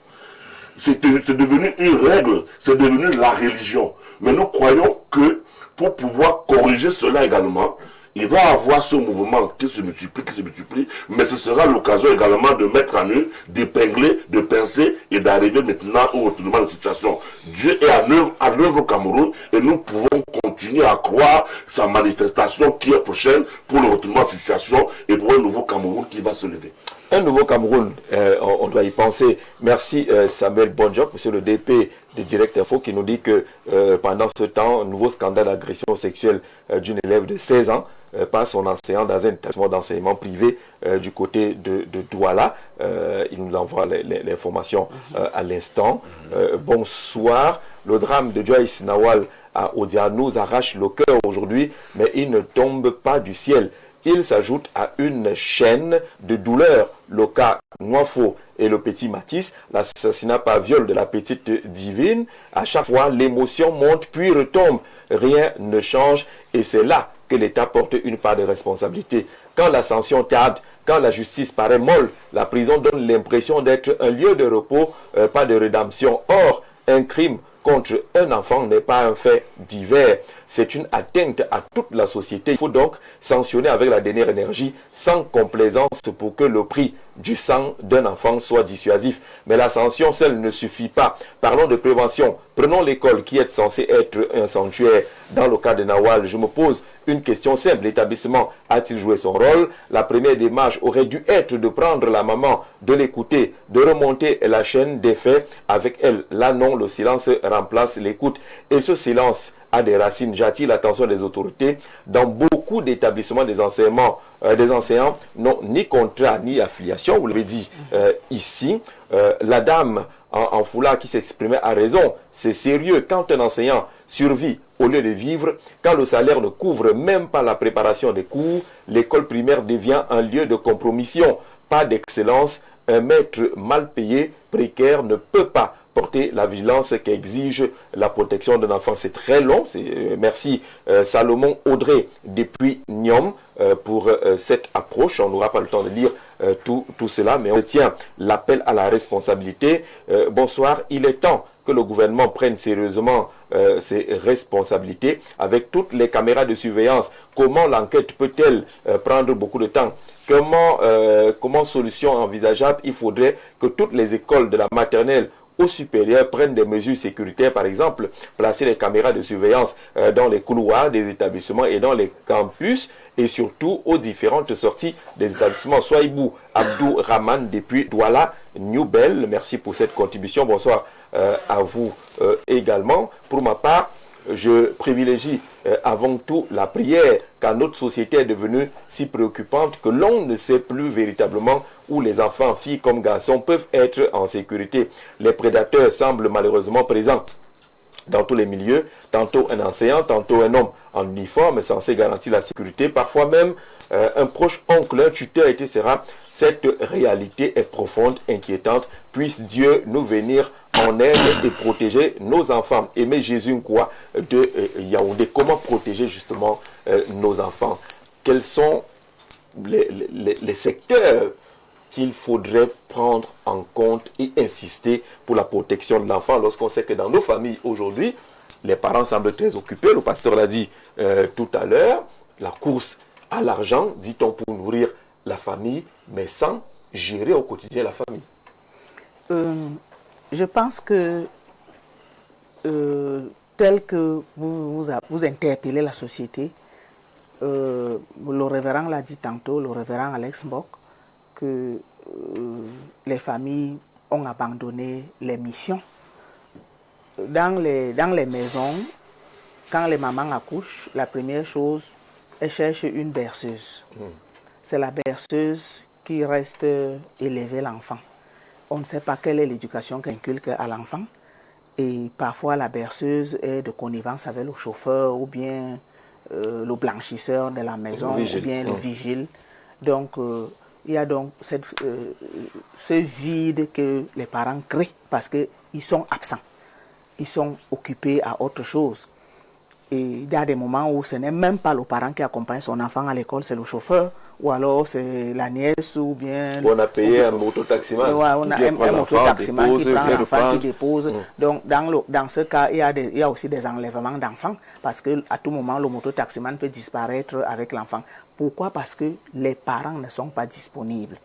Donc, les parents ont abandonné la mission régalienne qui est celle d'éduquer les enfants, et ont légué cette mission à d'autres personnes.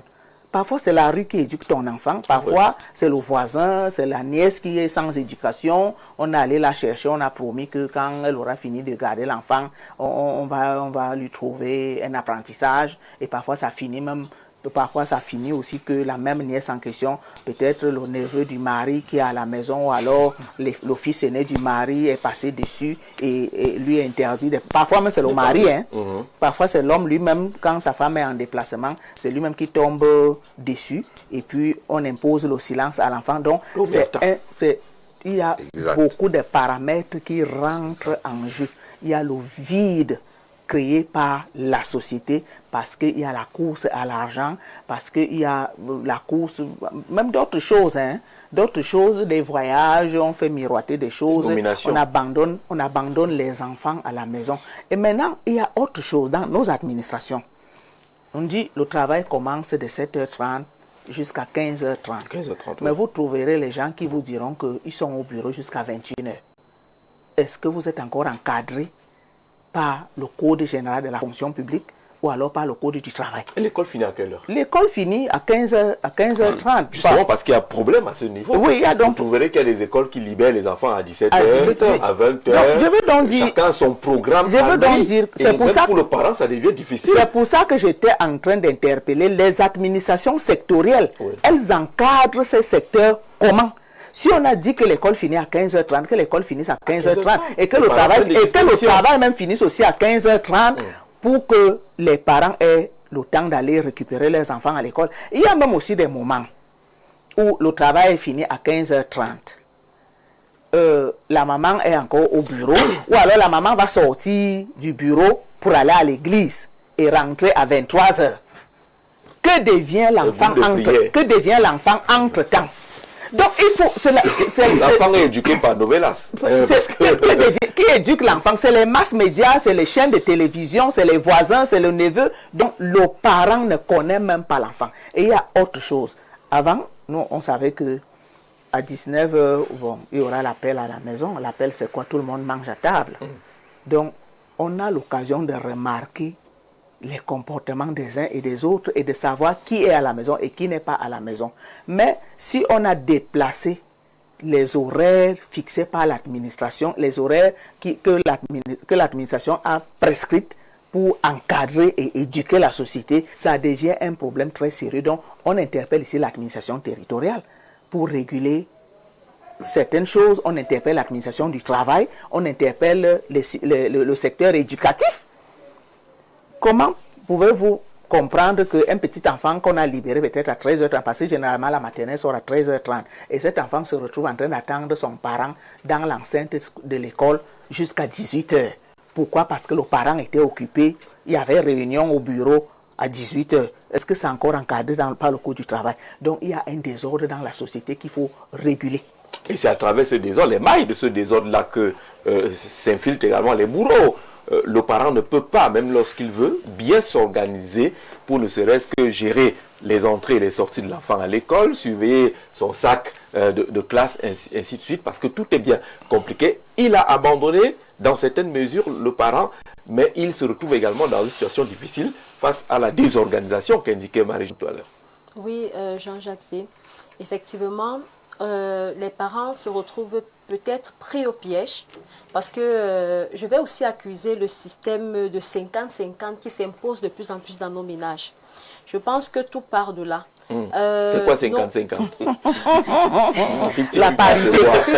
La parité. Oui, la parité. Il n'y a pas d'autorité finalement. Il n'y a pas d'autorité parce que l'homme doit ramener, la femme aussi doit ramener. Planète 50-50. Ça devient un véritable problème.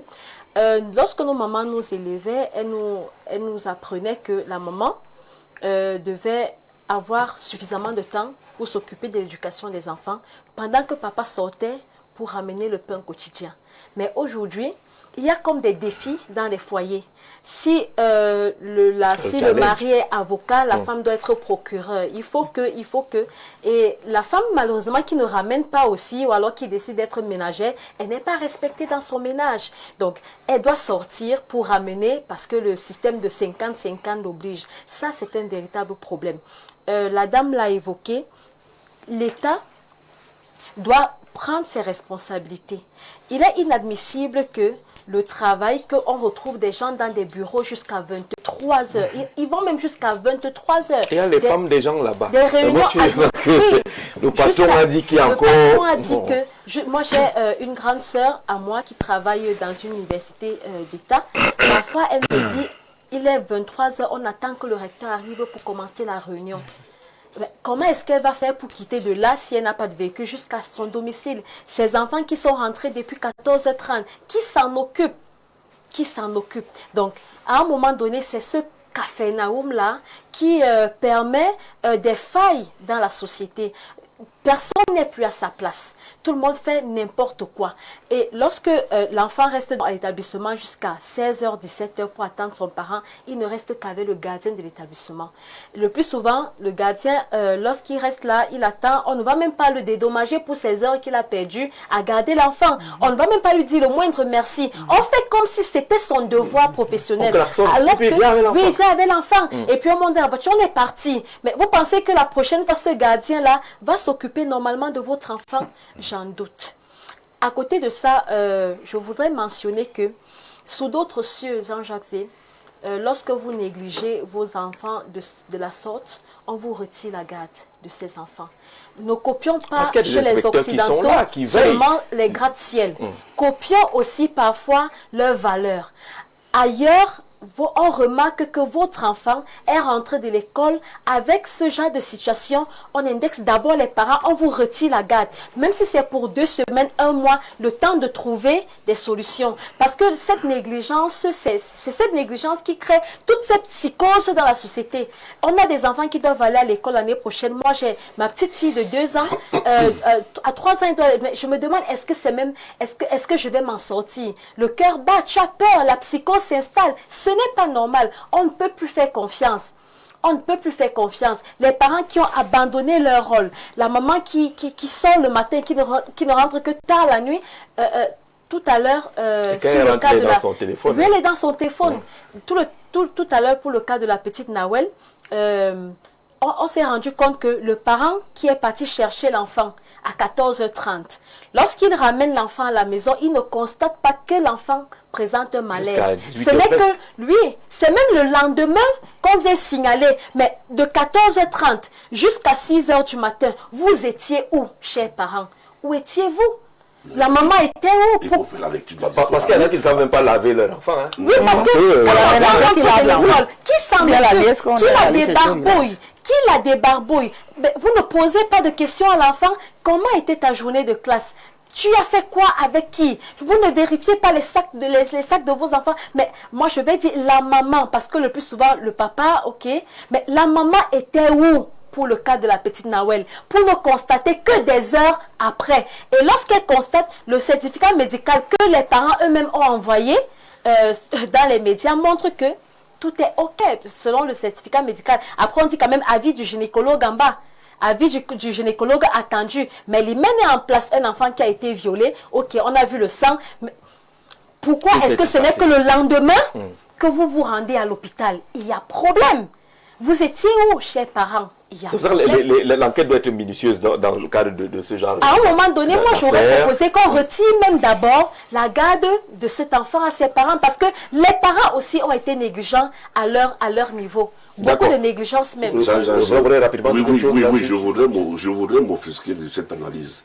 Parce qu'elle ne reflète pas et ne relate pas effectivement tout ce que nous avons tous lu et entendu et vu sur les réseaux sociaux. On ne peut pas se fonder exactement et faire une analyse exacte. Vous ne pouvez pas tirer seulement sur l'établissement. Vous ne pouvez pas tirer seulement sur l'établissement. Qui sont meurtris aujourd'hui et qui nous suivent et qui nous voient ainsi traiter le problème. Parce que le parent ne peut pas dire à un parent et que c'est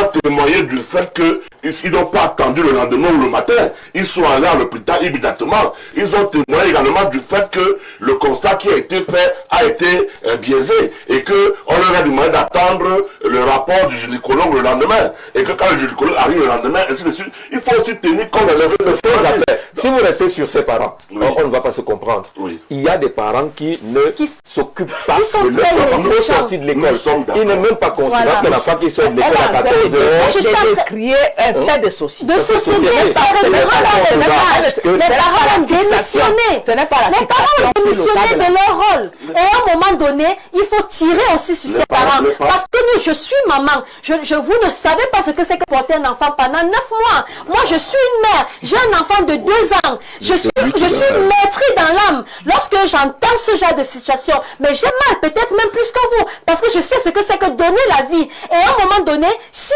ton enfant se retrouve dans... C'est comme le cas de la petite Divine qui s'est retrouvée à être violée en dehors de son cadre familial. L'enfant se retrouve à 23 h dehors. Comment? La maman est où? Laissons les papas. On connaît tous comment ça se comporte chez les papas. La maman est où? Permettez que je tire sur les parents qui sont devenus de plus en plus négligents.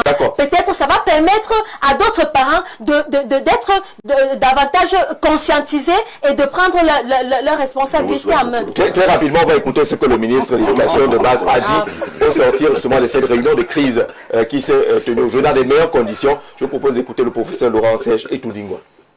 Nous étions en réunion avec la famille, avec les encadreurs de l'école. Et nous avons suivi les parents et les encadreurs. Et tout ce que nous pouvons dire, c'est que nous n'avons pas pris la place de la justice. Non. Étant entendu qu'une plainte était déjà portée par la famille au niveau des autorités judiciaires. Et une autre plainte était portée également par l'établissement pour des raisons évidentes également. Et nous sommes venus appeler tout le monde au calme. C'est ce que le président de la République nous a demandé de venir faire. Nous sommes venus appeler tout le monde au calme pour que, pendant que la justice poursuit son cours dans les enquêtes et tout ce qui sera fait après, l'école puisse continuer avec ceux qui sont là. Avec la petite Nawal qui ne va pas rester éternellement à l'hôpital. Et que l'on rappelle que s'il y a des responsables, ils seront sévèrement punis selon les lois de notre pays. Et que si l'école était incriminée d'une manière ou d'une autre, il y a des mesures qui vont être prises allant de la suspension à la clôture, à la fermeture de l'école. Ça, c'est le travail de la justice. Tout ce que nous demandons aux associations, aux parents qui se sont mis derrière certaines manifestations que nous avons vécues en venant, c'est que tout le monde reste calme. Le Cameroun est gouverné, la justice fera son chemin et nous aurons à la fin les résultats de ces enquêtes-là. On aura certainement les résultats. On souhaite qu'on voit tous ces résultats. Il y en a beaucoup qui écrivent pour dire que vraiment on connaît vos enquêtes au Cameroun. On espère justement qu'il y aura des résultats derrière cette affaire. Bonsoir à tous. Il y a toutes sur le plateau parlant de viol, d'infanticide, de féminicide ou d'homicide. On se rend compte que ces derniers deviennent un problème gravissime pour notre pays, le Cameroun, dû à la malgouvernance. Après mon analyse philosophique, je pense que l'Africain ne sait d'où il vient et d'où il va, et dans la mesure, la situation de ces derniers ballotte d'un extrême à l'autre, de l'africanisme à l'occidentalisme. C'est Serge Ngayou, philosophe, depuis l'arrondissement de Dek, village Zakan. On salue nos frères de ce côté-là. Je disais, nous sommes dans un pays anormal avec des citoyens de plus en plus anormaux.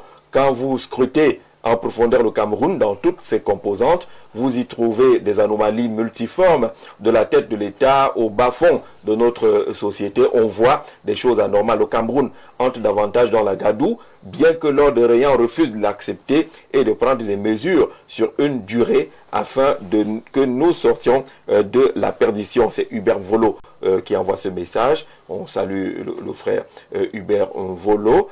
Alors, quelqu'un nous envoie également des images atroces. Bonsoir, on parle beaucoup, mais on n'agit pas. Même dans ma famille, mon oncle de 24 ans a violé ses 3 nièces. Je parle avec les larmes aux yeux. Je suis à Odia Toutouli, le directeur qui a violé une série d'enfants est porté disparu. Il nous a envoyé des images qu'on n'ose pas ouvrir. Olivier, on a vu ces images-là et vous dites que quelque chose, est-ce que ça se passe même dans votre famille avec l'implication de votre oncle? Parce qu'il faut également savoir qui vient chez vous. On ne doit plus accepter tout le monde à la maison. Il faut qu'on commence à trier aussi les gens qui arrivent et qu'on soigne les comportements. Si vous allez là tout à l'heure, les petites filles qui vont acheter le cube dans la boutique, c'est les cas les plus récurrents, les enfants de 8, 9, 10, 11, 12 les plus nombreux. Je vous l'ai dit dès l'entame de mon propos. Tout ce qui se passe dans les familles, c'est plus flagrant, c'est plus récurrent, c'est plus nombreux. Vous comprenez un peu. Dans tout part, effectivement, des familles, il faut donc être vigilant. Il faut que les parents soient vigilants. Et à la maison et à l'école.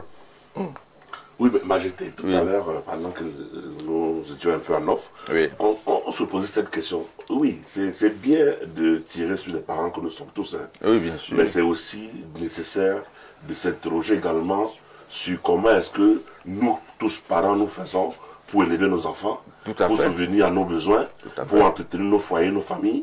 Lorsqu'on pense que nous sommes dans un pays où le salaire du fonctionnaire avait été diminué de moitié, est-ce que jusqu'à aujourd'hui, le salaire du fonctionnaire a pu remonter au moins cette échelle-là pour atteindre ce qu'il était avant qu'on le diminue de moitié? Pas du tout. Or, le coût de la vie a continué à progresser. Lorsqu'on est dans un état où le SMIC est à 60 000 francs et que les portes du régime maintiennent même ce SMIC-là à trois variantes, à trois vitesses. Parce que sur le côté agricole, il n'est pas 60 000, il est à 46 000. Et nous savons que c'est eux qui sont les employeurs sur le côté agricole et qui ne veulent pas effectivement permettre que ça puisse monter pour permettre à ceux qui travaillent dans leur plantation autour de se donner. C'est pour dire ceci, c'est pour dire ceci, c'est pour dire que l'appauvrissement de la population en fait en sorte ça entraîne également l'appauvrissement mental. Oui, tout à fait. Parce que les gens sont affamés.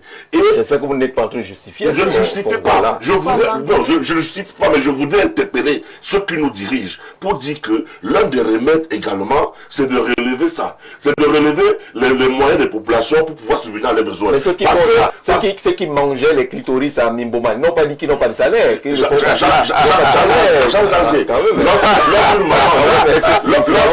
Lorsqu'une maman, pour pouvoir nourrir ses enfants, est obligée de quitter son foyer à 5 h du matin, à 4 h du matin, parce qu'elle est mal pour courir au marché, aller prendre les provisions qui arrivent de la brousse, pour pouvoir faire cela, elle est obligée d'abandonner ses enfants, quoi qu'on dise. Mais elle ne le fait pas de gaieté de cœur. Elle le fait parce qu'elle cherche la pitance pour ces enfants-là. Et vous faisiez comment? Quand elle a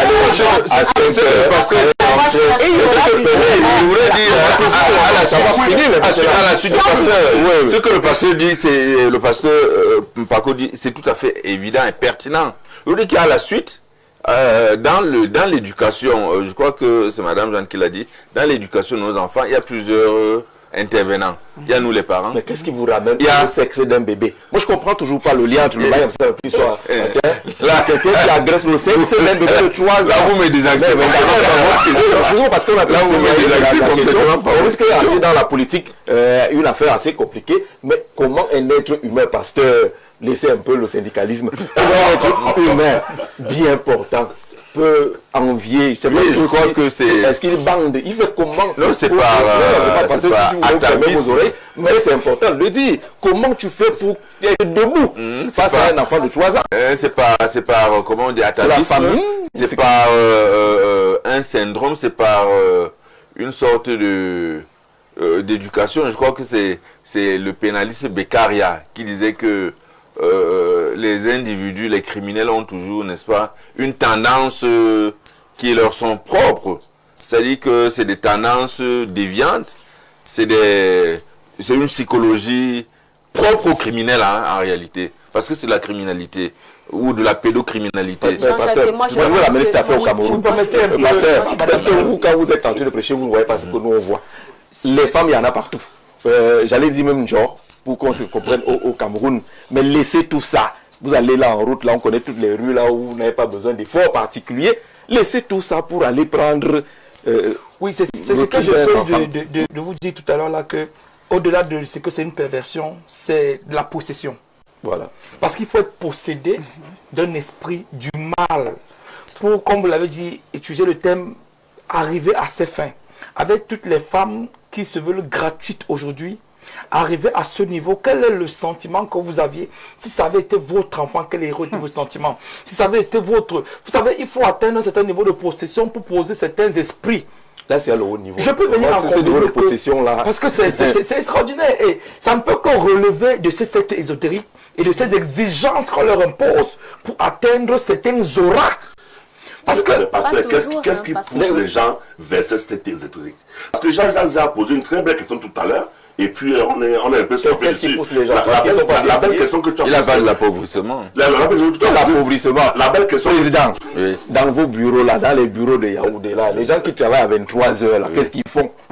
Les gens qui défenestent les gens, on a connu des cas ici. Peut-être que les enquêtes n'ont pas dit qu'il a poussé pour comme à la fenêtre. Il y a des gens qui veulent encore être plus Est-ce qu'ils ont faim? plus riches. Ils n'ont pas d'argent. Voilà. Il y a des gens qui veulent encore être plus riches. D'accord, parce que c'est vous qui avez Non, la parole. je pense qu'au-delà de la perversion sexuelle, c'est de la possession spirituelle.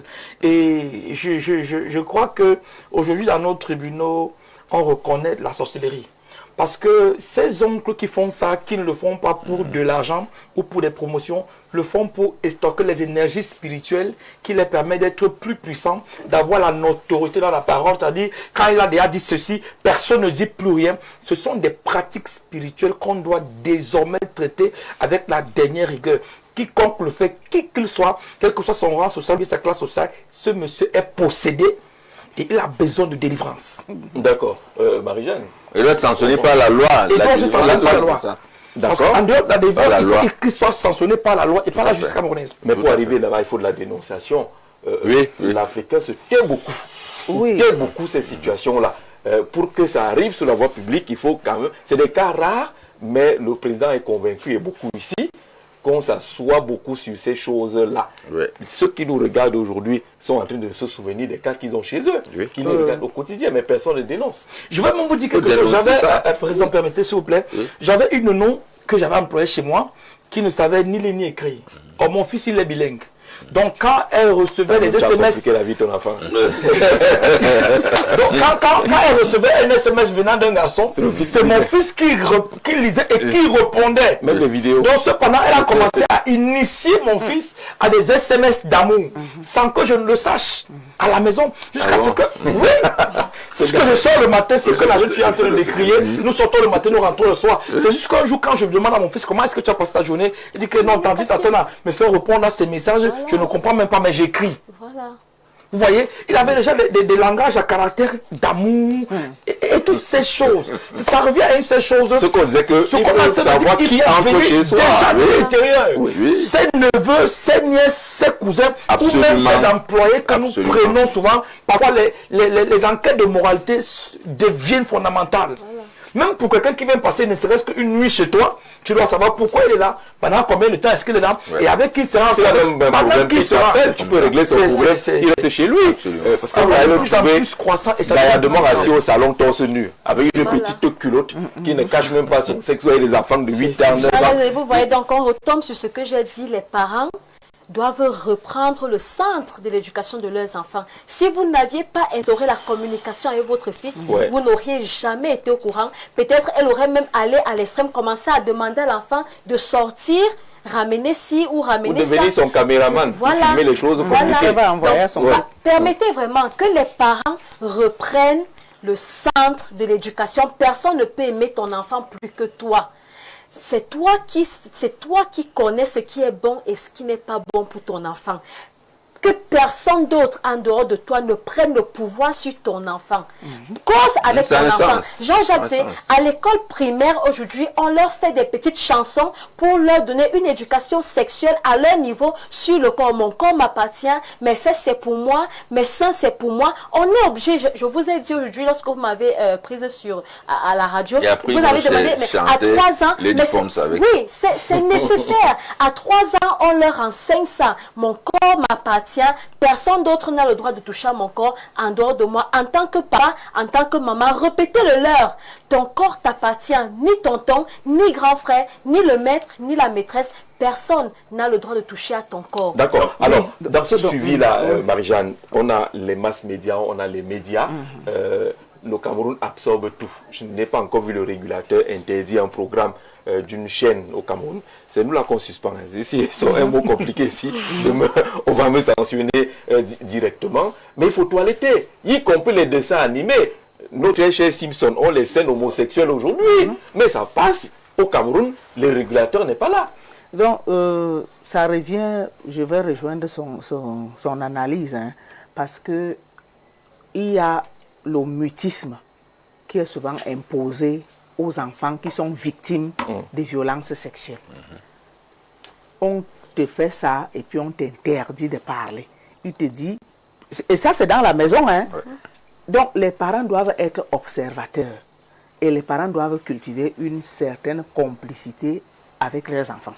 Si tu ne causes pas avec les enfants, tu ne sauras jamais rien. Le révérend Alex Mbok disait tout à l'heure, il y a des maisons où dès qu'on suit le ronflement de la voiture papa, tout le monde est dans la chambre.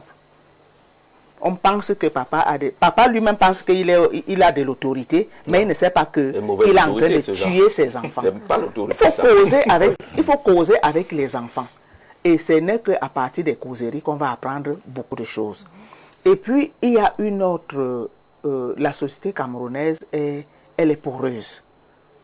On n'a pas encadré les mouvements des personnes. Ce n'est pas encadré. Oui. On ne sait pas qui est allé dans la maison de qui.